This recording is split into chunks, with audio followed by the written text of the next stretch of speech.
Mario, ya nos contaste cómo aparecen las historias, pero ahora quisiera saber cómo las seleccionas, cómo decides cuáles incluir en el libro y cuáles dejar por fuera. Claro, yo tuve que hacer un trabajo de selección muy difícil, fue algo muy arduo. Yo dejé por fuera sanaciones, dejé por fuera milagros, dejé por fuera miles de cosas que me fascinaban y que me atraían. Pero yo quería llegar a una reflexión final. La reflexión final era lo sagrado. ¿Qué es lo sagrado? Una frase que Mockus repitió a lo largo de toda la campaña, y era: el otro es sagrado, la vida es sagrada. Y esa concepción de lo sacro era lo que más me interesaba desde una perspectiva política. Yo creo que Bogotá ha entrado el país, pero particularmente una ciudad como la nuestra, ha entrado en una violencia transpolítica exagerada, salida ya de tono. Arrojamos a nuestros estudiantes por los huecos de los ascensores. Dejamos a Colmenares botado en el parque de la 80 y pico, y sus propios compañeros de universidad se niegan a colaborar y a participar activamente en la investigación. Alguien baja a pedir el favor de que por favor le bajen a la música de un equipo de sonido y termina a puñaladas. Y vamos viendo cómo los índices de matoneo van en aumento, vamos viendo cómo los índices de violencia de género van en aumento, los índices de violencia escolar, pero también los índices de violencia intrafamiliar y contra los niños. Y es una ciudad que tiene un clima muy agresivo, es una ciudad que tiene un clima ya espantoso, muy difícil, y está generando, incluso los psicoanalistas están empezando a ver que genera unas depresiones, ganas de no salir a la calle, ganas de no ir al colegio, de cancelar la universidad y encerrarse. Y yo quería llegar a una reflexión final sobre lo sagrado. ¿Qué significa entender al otro, la alteridad como un fenómeno sagrado? Y por eso elegí unas historias que me fueran conduciendo hacia esa reflexión final. Y no fue fácil, tuve que sacrificar historias maravillosas. Tú has estudiado a fondo el tema de la violencia, que ha sido expresado en tus libros de diferente manera desde hace mucho tiempo, desde el comienzo. Esa reflexión y esa información que has acumulado durante todo este tiempo, ¿qué te dice sobre por qué ese tipo de violencia? Hablamos de la violencia política en Colombia, tú hablas de otro tipo de violencia. ¿Por qué se va fortaleciendo esa manifestación violenta que se expresa en los casos que tú acabas de nombrar y que probablemente otros que están aquí contados? ¿Qué es lo que pasa? Es una pregunta excelente, Álvaro. Eso es lo que define prácticamente toda mi obra. Mira, hay una violencia política. Esa violencia política es la que se ha llevado los titulares de prensa, es la más importante, y no le vamos a restar importancia, porque indudablemente tenemos muertos, todo un partido político como la UP. El gobierno acaba de reconocer hace pocos días 30 y pico de asesinatos, de crímenes de Estado por parte de los distintos gobiernos, en el sacrificio prácticamente y exterminio de la UP. Y hemos asesinado a candidatos de izquierda, a candidatos de centro como Galán, a candidatos de derecha como Álvaro Gómez Hurtado. Hemos asesinado a Jaime Garzón, que parece mentira. Pero en la violencia política, curiosamente, no es la más significativa, con todo el horror que ella tiene. La violencia transpolítica, la del sistema, la que está en el corazón, en la médula del establecimiento, es la peor. Y esa violencia tiene que ver con el racismo, esa violencia tiene que ver con el clasismo. Tú le preguntas a cualquier persona por la democracia y todo el mundo está de acuerdo, todo el mundo te dice: no, claro, todos somos iguales, la democracia, los derechos humanos.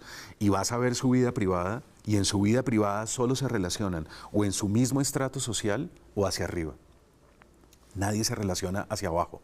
Nadie cruza la frontera norte-sur de Bogotá y nadie tiene sus amigos en el otro lado de la ciudad. Nadie comparte, digamos, en estratos que estén por debajo del suyo. Nadie pone sus afectos.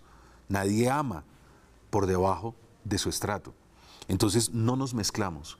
El verdadero origen de la violencia en Colombia está en ese clasismo exacerbado, casi de orden criminal. Es un clasismo asesino, es un clasismo que podría ingresar casi en la psicopatología. Entonces, por ejemplo, no hay librerías en el sur de Bogotá. ¿Cómo explica esto uno a nivel internacional? ¿Cómo llega uno a otro país y dice que la última librería que tiene Bogotá llega hasta la Plaza de Bolívar y de ahí en adelante Ya no hay. Ciudad Bolívar es más grande que Quito y no tiene una librería. No hay una librería. Para poder acceder a la cultura yo tengo que tomar un bus e ir allá en donde están las librerías, los teatros, etcétera, los museos. Entonces, ¿por qué no hay una librería en el Quiroga? ¿Por qué no hay una librería en Kennedy? ¿Por qué no hay librerías en Monteblanco, Bellavista, La Aurora, Altos de Cazucá, Lucero Alto, Lucero Bajo? Es una cicatriz que cruza nuestra ciudad de manera asesina y criminal. Y eso lo empiezas a ver en todos los registros sociales. Entonces, estamos más cerca de ser matoneados por un jefe o de ser abusados por un jefe en el trabajo que por las FARC. Estamos muchísimo más cerca de ser agredidos por una pareja o de ser agredidos por un vecino o por un compañero de colegio que por los paramilitares. Es decir, las cifras son aterradoras y eso nos obliga a una pregunta. Está muy bien firmar la paz en La Habana, muy bien, creo que tenemos un deber histórico, pero ¿de qué nos sirve firmar la paz en La Habana si estamos en guerra aquí, nosotros entre nosotros, todos contra todos? Y eso es lo que está dentro de mis libros. Dentro de mis libros hay una violencia psíquica, hay una violencia en donde son arrojados a clínicas psiquiátricas. Mis personajes son arrojados a veces a historias delirantes porque hay una presión del establecimiento y de la sociedad en general.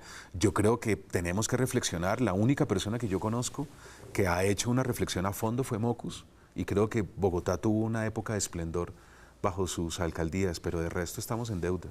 Tú hablas con mucha convicción de ese tema de la fractura social en Colombia, pero que se puede apreciar claramente en Bogotá, que es, digamos, como un espejo de lo que pasa en el país. Sí. Y hablas con convicción porque tienes una experiencia en eso. Tú empezaste en el norte de Bogotá y en tu juventud, en la época universitaria, terminaste viviendo en el sur. Exactamente qué fue lo que pasó en ese tránsito, por qué se dio y qué aprendiste de una sociedad que muchas veces está frente a nosotros y no podemos entender. Sí, yo perdí mis privilegios de clase media ilustrada muy rápido. Me fui de casa, empaqué una maleta y empecé a vivir en pensiones y en cuartos de alquiler en La Candelaria inicialmente. ¿Y por qué? Porque yo empecé coqueteando con medicina y pasar a filosofía y letras fue prácticamente en mi familia una derrota. Fue prácticamente, en esa época se consideraba como un vago, como alguien que no iba a hacer nada en la vida. Y yo preferí no desilusionarlos más y emprender un camino en soledad, un camino en solitario. Entonces salí con una maleta de libros y con una muda de ropa, pero ese transcurrir norte-centro, centro-sur me conectó con la América Latina profunda, me conectó con la Colombia profunda. Y la pobreza no es algo que se elige. La pobreza es algo que a uno le toca o no le toca, pero si le toca es una escuela extraordinaria. No hay mayor educación ni mejor educación que la necesidad. Y eso sensibiliza, eso abre inmediatamente la percepción, eso abre el corazón, eso automáticamente también te emparenta, pero te conecta con las raíces más profundas de tu nación, de tu pueblo y de tu país. Volviendo a García Márquez es una vox populi. García Márquez, por eso todo el mundo dice, ay, pero es que él no se inventó nada, ay, pero es que en mi casa contaban lo mismo, ay, pero es que mi abuela decía más o menos lo que está en 100 años de soledad. Lo extraordinario de García Márquez fue que logró una conexión con ese cordón umbilical que es la épica. La épica es la voz del pueblo, la épica es anónima. Y yo hice ese transcurrir muy joven y nunca lo olvidé. Hoy en día, por eso me queda imposible construir élite. En Colombia hay una larga tradición de que si eres un intelectual, entras inmediatamente en el elitismo.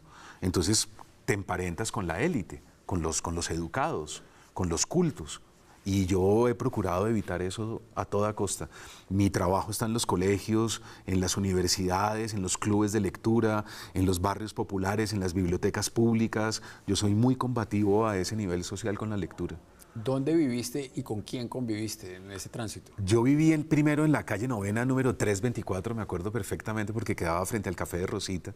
Y después fui a Las Cruces, muy cerca del centro Bethesda, de la plaza central de Las Cruces, y de ahí empecé un largo peregrinaje un poco por todos lados. Viví en el Quiroga, tengo una novela que se llama Apocalipsis, una novela que gira en torno a un chico fotógrafo de ese barrio, y son un poco mis recuerdos de El Quiroga. A mí me encantaba el fútbol, yo alcancé a jugar en el Olaya, Yo jugué en Col Motors, que era un equipo en donde llegaban las... Un famoso equipo. Sí, porque ahí De llegaba... pero famoso. Ahí llegaban las bajas, digamos, ahí llegaba Santa Fe, ahí llegaba Millonarios. Tuve compañeros que jugaron después como profesionales, Wilfredo Rincón, que jugó en Millonarios, Carlos Eduardo Gómez también. Y el fútbol también es algo que te desclasa. El fútbol es algo que te saca de tu estrato y de tu clase social. Y a mí me parece que en esa lección hay una magnanimidad y una grandeza que agradezco enormemente. El otro día, como columnista, alguna vez hice una investigación quería un ejemplo de un muchacho o una muchacha de estrato 6 que viviera en un barrio muy elegante y que estudiara en una universidad privada y que tuviera sus afectos en el estrato 1. Un chico de los Andes o de la Javeriana que se hubiera enamorado de una empacadora de carulla. Lo extraordinario de los afectos es que trascienden los límites y nos obligan a ir más allá. Y mi investigación arrojó una cifra escalofriante, 0.0. No encontré un ejemplo. Y eso significa que el origen de nuestra violencia está en ese clasismo tan enfermizo. Bueno, volvamos otra vez al tema de paranormal y después damos otra vuelta por Bogotá, que me parece interesantísimo. Tu posición personal frente a este tipo de cosas que están contadas en el libro, fantasmas, apariciones, visiones, percepciones extrasensoriales. ¿Tú crees realmente en eso? La realidad es algo plástico, Álvaro. Es como preguntarle a Don Quijote si su realidad es ficticia o no. Nosotros todo el tiempo asumimos una posición de jueces, ¿verdad? Porque de niños teníamos un mundo extraordinario, plegable y maravilloso. Hay pliegues y agujeros dentro de lo real y uno de niño lo sabe, pero en la medida en que uno va avanzando lo van castrando. Y lo van castrando y lo van castrando y lo van castrando. Y le van diciendo, no, no, no, no, esto es real, lo que acabas de soñar, no, pero el colegio y las calificaciones sí. Pero uno de niño juega con lo real. Y en la medida en que como escritor vas construyendo una obra, cada vez te vuelves más infantil, cada vez vas recuperando más esa plasticidad que tiene lo real. Entonces, ya a estas alturas del partido a mí me queda muy difícil decirle a Don Quijote, usted está loco, usted tiene que irse a una clínica psiquiátrica. A mí me queda imposible entrar a un jardín infantil y cuando los niños están haciendo un fuerte y hay indios y hay apaches y hay otros que están disparando, decirles, no, aquí todos ustedes están locos, esto no es cierto, todo el mundo se va a una clínica psiquiátrica a estudiar y se acabó el recreo. No, yo me meto feliz a disparar y me meto feliz a jugar. Entonces, yo quisiera que lo real fuera multidimensional para todo el mundo, que nadie perdiera esa facultad. Me encantaría enseñarle a toda la gente en sus oficios, en sus trabajos, sea el que sea, que juegue más y que abra la percepción, porque creo que la vida es más divertida de esa manera. ¿Cómo puede un señor que se dedique a la contabilidad jugar más? Yo creo... Rienda suelta a ese otro espacio. Empiece a leer, pase por una librería y compre poesía, compre cuento, compre novela. Entre más a cine, váyase a los museos. El Museo Botero, por ejemplo, en la Candelaria es uno de los sitios para mí predilectos, es gratis, no hay que pagar nada. Si no tiene dinero, las bibliotecas públicas son gratis. Y empiece a ojear y váyase y escápese, porque yo pienso que pagar facturas, hacer filas, tener deudas, entrevistarse con gente para oficios a veces miserables es muy agotador y es más rico fantasear. Mario, en lo personal, porque tú nos cuentas aquí historias que le han ocurrido a otras personas o que protagonizan otras personas, en lo personal, ¿has tenido experiencias de este tipo? Yo cuento ahí algo que es personal ya como en los capítulos finales y alguna vez yo tuve una casa arrendada en La Calera y acababan de matar a toda una banda, el CAI había dado de baja 5 personas en la casa y luego llego yo e incluso tuve que limpiar el primer día la sangre y de todo, trasteé mis 3 bártulos que yo tenía y en esa casa escribí... Empecé a escribir mi primer libro que se llama La Travesía del Vidente y unos amigos decidieron hacer una sesión con una psíquica y a ver qué era lo que pasaba en la casa. Yo ahí cuento toda la historia y terminamos con esa persona bajándonos en un carro por La Calera a alta velocidad para llegar a la Fundación Santa Fe porque la psíquica entró en coma. Se quedó en coma y quedó en... Esa piedra tenía una casa, esa casa tenía una piedra en el centro, una piedra que los arquitectos la habían respetado de una manera simbólica, y resulta que en esa piedra esa mujer entró en un shock nervioso y terminamos con ella en la Fundación Santa Fe. Ella estuvo horas ahí en coma y días, porque si no recuerdo mal fueron cerca de 3 días, y cuando regresó del coma dijo que había visto sacrificios indígenas en la piedra y que ese era el origen de los asesinatos que habían ocurrido antes de que yo llegara. Entonces mi libro empezó a fluir, y a lo largo de la vida yo he tenido muchas veces la sensación de que los libros son dictados, de que te levantas a la 1 o a las 2 de la mañana y no puedes dormir y no entiendes por qué, y terminas sentado frente al teclado avanzando en la novela, y hay una conexión del inconsciente con algo que no entiendes muy bien y parecería que estuvieran dictando los libros. Un paréntesis, curiosidad personal. ¿Cómo es que uno se va a vivir a una casa donde acaban de matar a 5 personas? Sí, yo era un muchacho muy joven, me parecía un sitio tan bonito y tan fantástico, y claro, como nadie lo tomaba en arriendo, entonces lo arrendaban por una miseria mensual. Era prácticamente cuidar la casa, pagar los servicios, y yo dije, nunca voy a volver a tener la oportunidad de escribir en un sitio tan lindo, tan bello, y por eso empaqué mis maletas, acepté. Mi amiga de la universidad, que era la que le había ocurrido esa masacre y la que dijo yo no vuelvo por acá jamás en mi vida, me dijo, los dueños están felices de que llegue alguien porque saben que no van a poder arrendar esto y están por fuera del país, y yo acepté porque me pareció un sitio perfecto para ir a escribir. Mario, ¿por qué arrancas el libro con la historia de Juan Luis Londoño y de Armando Martí? De todas las historias que tenías, ¿por qué escoges esa para arrancar? Porque me pareció que estaba muy documentada. Mauricio Silva fue el periodista encargado, en realidad en su momento fue el primero que escribió sobre el asunto. La revista Cambio le dio la carátula de la revista y estaban las grabaciones y había un material ya muy documentado.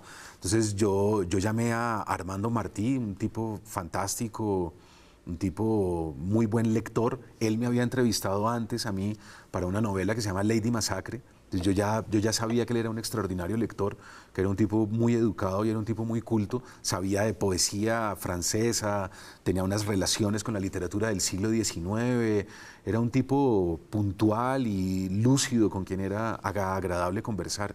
Entonces yo dije, voy a llamarlo y voy a preguntarle. Y él accedió, estuvo en muy buena tónica desde el comienzo, yo le agradezco, porque para mí esa primera entrevista me dio el tono y me indicó que era posible hacer el libro. Yo dije, vamos a ver cómo funciona esto. Según lo que me vaya encontrando en la entrevista con él, miro a ver si avanzo o no en ese libro. Y la verdad es que me pasé 2 horas increíbles hablando con él. Yo tuve que seleccionar esa entrevista porque es una de las entrevistas más ricas que tengo, y seleccioné lo puntual, pero me parece que para los lectores es increíble que sepan que se encontraron los restos del siniestro y de la avioneta en una sesión de hipnosis. Y eso está muy documentado. ¿Qué te impresionó de lo que contó Martín? No solo el caso de Juan Luis, sino después de lo de Ingrid Betancourt. Lo de Ingrid Betancourt, exactamente. Mira, me impresiona que es una práctica que los poetas han llevado a cabo desde el siglo XIX en adelante. Hiperestesia de los sentidos es algo que está en Rimbaud, es algo que está en la poesía de todos los malditos. Poe practicaba algo muy parecido, y luego los poetas surrealistas también, Breton, Apollinaire, etcétera, todos ellos ejercieron o conectaron casi que con las puertas de la percepción de una manera muy similar a la que practica Martí durante las sesiones de hipnosis, lo que él llama conexiones con planos cuánticos. Esas conexiones con planos cuánticos están en un libro, por ejemplo, también de Ernesto Sábato. Sábato, antes de ser escritor, era físico nuclear, era físico atómico. Él estuvo en el Instituto Curie en Francia y él veía a los surrealistas reunirse en los bares, los vigilaba de lejos y le parecían tipos fascinantes. Más adelante, en una serie de entrevistas que se llama Entre la letra y la sangre, Sábato habla sobre planos cuánticos y sobre cómo la percepción de los artistas trasciende esos límites. Eso es lo que me pareció fascinante, que había una conexión con la escritura.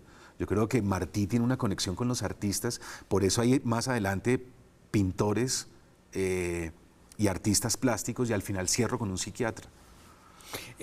Mario, otro de los temas que puede surgir al dar el paso hacia este mundo es el tema del bien y el mal. Y en el bien y el mal pues están las dos manifestaciones claras que tenemos los que hemos crecido en sociedades de formación católica, que es Dios y el diablo. ¿Tú crees en Dios y crees en el diablo? Alguna vez le pregunté a alguien que está citado en el libro, el padre Enrique Gaitán, fundador del Departamento de Literatura de la Universidad Javeriana. Yo le dije, padre Gaitán, yo no puedo creer que una persona que tiene una tesis sobre Saint-Exupéry en la Sorbona, sobre el Principito, o sea, un tipo tan educado, tan culto, tan sofisticado como era él. Yo le dije, no puedo creer que usted crea que arriba hay un tipo que nos está viendo y que todo lo sabe, una cosa como infantil. Y él me dijo, ¿cómo se te ocurre? Y me dijo algo que nunca olvidé. Me dijo, para mí Dios es la comunidad, Dios es el otro. Y yo nunca olvidé esa respuesta, jamás. Y cada vez vuelvo sobre ella, y vuelvo sobre ella una y otra vez. Y me doy cuenta que la teología de la liberación, que era a donde él pertenecía, y es algo que al final del libro creo que tiene una influencia muy fuerte de eso que estudié durante tantos meses para el libro, la teología de la liberación, y que conecta con lo de Mockus, con lo del otro es sagrado y la vida es sagrada, entiende la divinidad en el otro. Y eso es muy difícil, y me parece que es el lado de la religión. Religión viene de religare, y religare no significa ligarme con la divinidad arriba, que es lo que hace mucha gente, ir a ponerse de rodillas en las iglesias, orarle a un Dios todopoderoso y insultar a su empleada del servicio, tratar al portero como un zapato, ¿verdad? No, lo que es difícil es inclinarme ante la empleada del servicio.